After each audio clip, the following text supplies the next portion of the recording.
everyone, welcome to part 2. I'd just quickly like to say thank you to everybody who watched part 1 and for your wonderful comments. Can I ask, can you please subscribe or at least give me a thumbs up? It all really helps. The guitar is looking great, and I know that there are plenty of amazing episodes to come covering everything that you might possibly be interested in making this guitar. So I hope you really enjoy it. Give me your support. Thank you so much. Today it's bending sides. It's a bit easier when making ones for this guitar, well, at least I hope it will be, because it's got very thin sides, so hopefully they'll bend. At the moment I'm heating up the bender, and let's hope nobody misinterprets that statement, and we'll get on with it. Okay, this is the bender. It's a hot pipe, simple as that. It gets very hot, you spit on it, it sizzles. All I do is I take one of my sides, spray it with water, which I shall do, spray, and apply it to the side and bend it, giving medium pressure. You don't want to snap it, obviously. You just have to sort of eyeball it. It isn't that difficult. A lot of people say it's just very, very hard. It isn't. You may be better at this than me. Many are.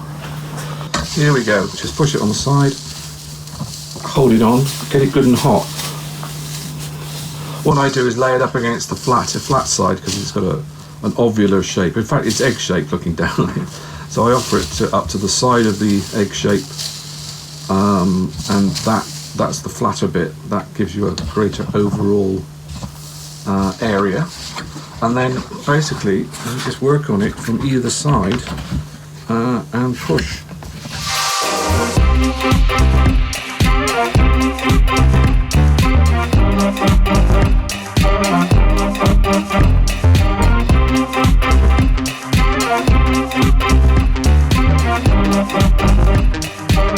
One of the things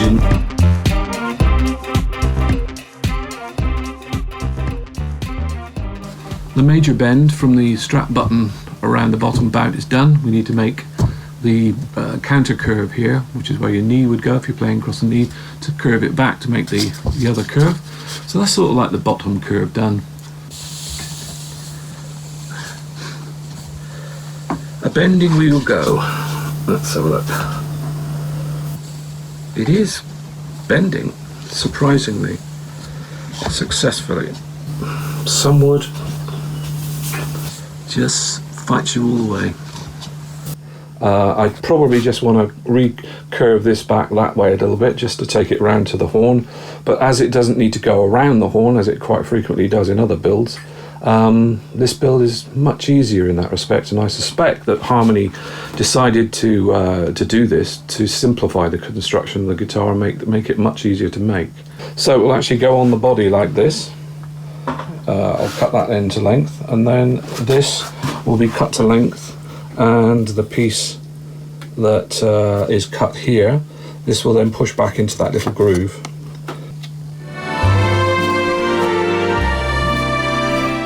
Bending done. Managed to get a really quite satisfactory joint here. Once that's glued up and tensioned, I think that'll become pretty tight. I'll have to cut the wood at the end so it fits the block. I think it's going to be gluing and clamping time. Well, I've just glued on the bottom bout, so the bottom rib is on, bottom side is on. As you can see, it's glued up, it's clamped as best I can, and I think that's going to be just fine.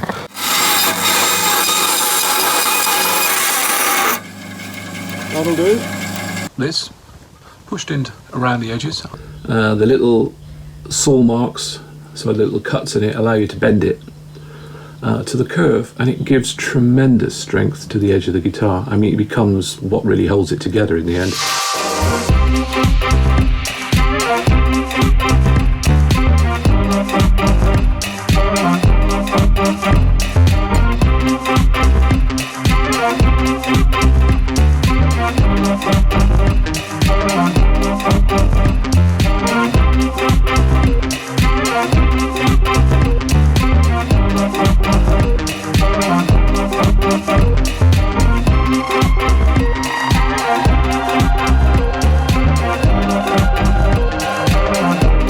So there we go, we've got a decent join here. So there we go. That looks really good. That looks really good. And then squeeze a little bit in there. Let's just see if we can get a little bit down the bottom there as well. And if you can, get a big clamp on it. Big clamp. Big glue. Oh, there we go. Clamp it. Push it together. Clamp. That'll do.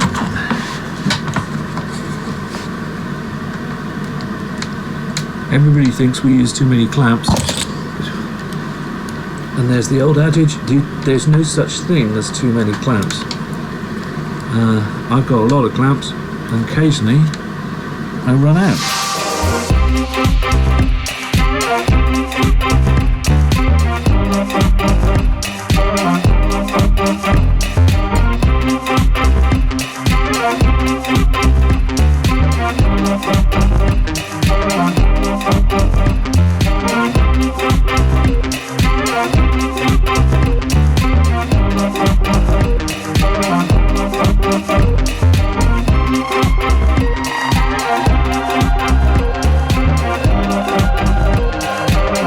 Tricky shape to clamp, very tricky shape to clamp. I mean, we've got clamps, you know, around the top. I've got clamps on the side to hold these in the right place, because if I don't hold these in the right place, these blocks are going to fix themselves in the wrong position, which will force the curves on the corner. I've got a pencil line here. You can just about see it there on the joint, and I've got a pencil line on the inside. And I'm trying to follow that pencil line with the body, and wherever it doesn't fit, what I've actually done is cheated and then pushed in the sides to the correct position and then held them with these clamps. Now, once I stick the kerfing on, the kerfing will make that permanent. But if I don't put it there now, the blocks are going to end up with the wrong stresses on them. Just been pondering the neck and pretty much made my decision based on what I've got, really, and what I think will work. These are all reclaimed bits of timber. I think that piece there is a piece of mahogany. That, I think, is also mahogany. I've got that is a piece of walnut. That's the rest of the walnut. That's mahogany. That's purple heart. There's no problem with wood, it's just the right choice. And the piece I've chosen is this, which is handily the right length and roughly the right width. Got it on the bandsaw. Love my bandsaw. Bandsaw, essential piece of kit. If you can't afford one, borrow money. You need one.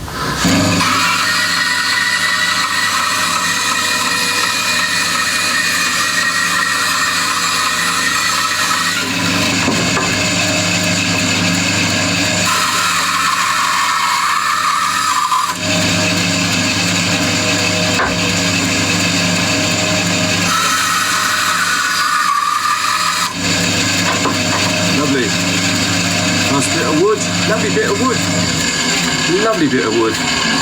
That was probably somebody's table or cabinet or something. Actually, it was a table by the looks of it.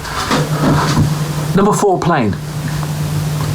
Record, second hand off eBay. I don't know, not much. Get one, but get one and flatten the bottom if you can. If you know anybody who's got a grinder, if you don't, put some sandpaper down and clean it all up. Get the bottom nice and flat, shiny if you can. But don't sweat it. But you know, they are just great. You can pay hundreds and hundreds of pounds for these things, but eBay, second hand, do it up, clean it, de-rust it, whatever you need to do, last you a lifetime. Fantastic thing. Let's plane.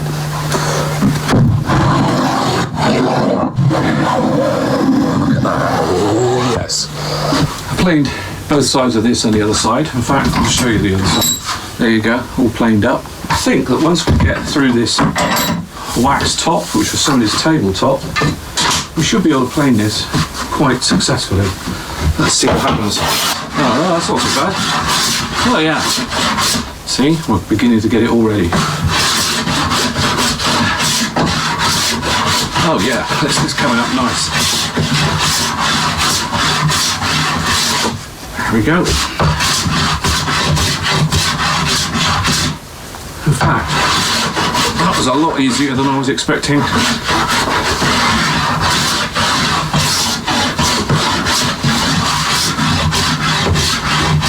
If you get get a lot of skating and you're planing something, and when you plane it dead straight, it doesn't seem to cut. Sometimes it just glances over it and it just doesn't clean up. The best thing to do is then plane at that sort of angle. So instead of going up and down it like that, go on an angle, come down like that, and you'll find that the angled blade will be more effective. It's good if you want to take a little bit more off. There we go. Just on an angle. We're golden. Now, because this is such old wood and it's so stable, I wouldn't normally do this, but I reckon we can probably flip this around and plane the other way on the grain without issue. Normally you would find that you would probably get digging in and great chunks coming off, but because this is such an old piece of wood and it's so stable, we should be able to plane in that direction and sort it out. Yep, no problem. Feels a bit different. Maybe a little rougher, but still.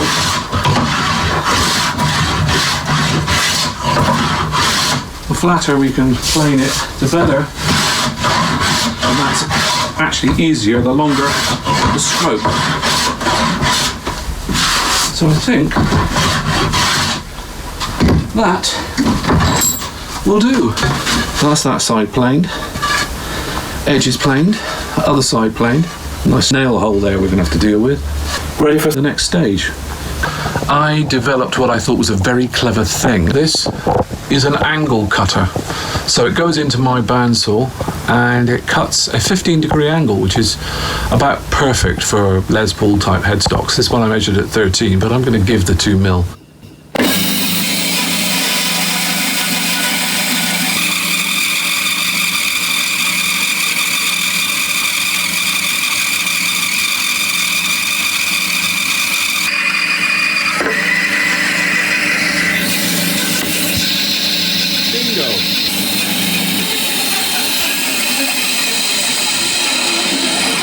Well, something happened. That was probably one of the more successful cuts I've had with my device, because that is the beginnings of a very nice looking scarf joint. We'll stick that on there like that with double-sided tape, and then we'll plane down this surface until it's perfectly flat. And then the way that it works is we take this piece and we stick it back on the other side like that. And that is how you make a scarf joint. Takes a bit of strength, takes a bit of time, but it's amazing. Actually, we're getting there quite quickly on this. This lovely wood, this lovely wood. So there we go, that's the scarf joint halves, all cut to size. Now we need to get that apart, and some people say, oh, how'd you get that apart, Chris? The trick is to put it back in the vise and twist it. There we go. And we'll spend the next 10 minutes getting all this off. That's all clamped up and glued.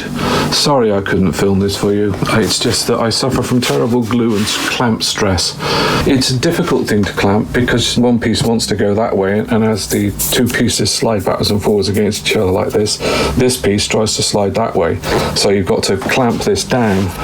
Another experiment, which was to use some double-sided tape to stick everything to the backboard first. So far it looks like we've got a guitar neck with a scarf joint to give us an angled headstock, which is way too long, but we'll chop that off later.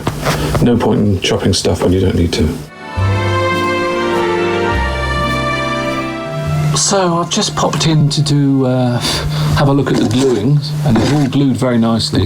So I just need to take this down to this level. So what I did is I ran a pencil around the edge on a block of wood to get a nice line here.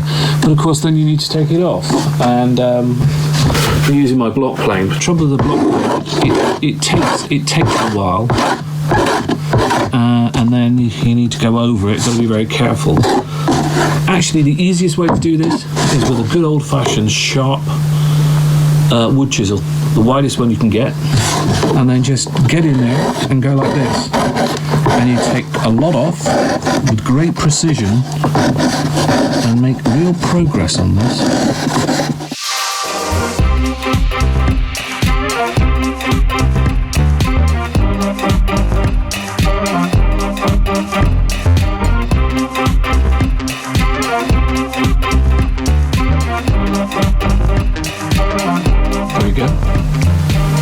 top.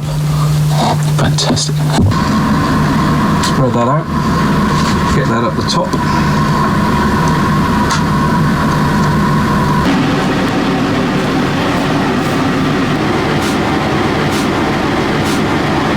Last night we set up the jig to clamp the neck scarf joint.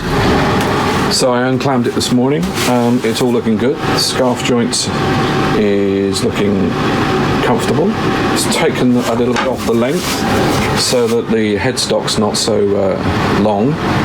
I've selected my wood, which I'm going to use for the fingerboard, which looks like a piece of rosewood, I think. So that'll be the sort of thing we're after. A nice that'll shine up and go a bit darker. I've got a bone nut which is going to go in there. Veneered headstock. We can do it on the fly. As I say, we're busking it. Here's a little bit of luck. When I trimmed up the wood for the neck, it had like a rounded edge. But of course what I ended up with was an offcut, and what I'm going to do is put that inside the body to give it extra strength on that joint. All it'll do is just sit down the middle of the guitar back like that and look pretty. I haven't lined it up properly, but that's basically what it'll do. That's it for part 2. Part 3 will be up soon, I promise. Thanks very much, and thanks for subscribing. See you soon.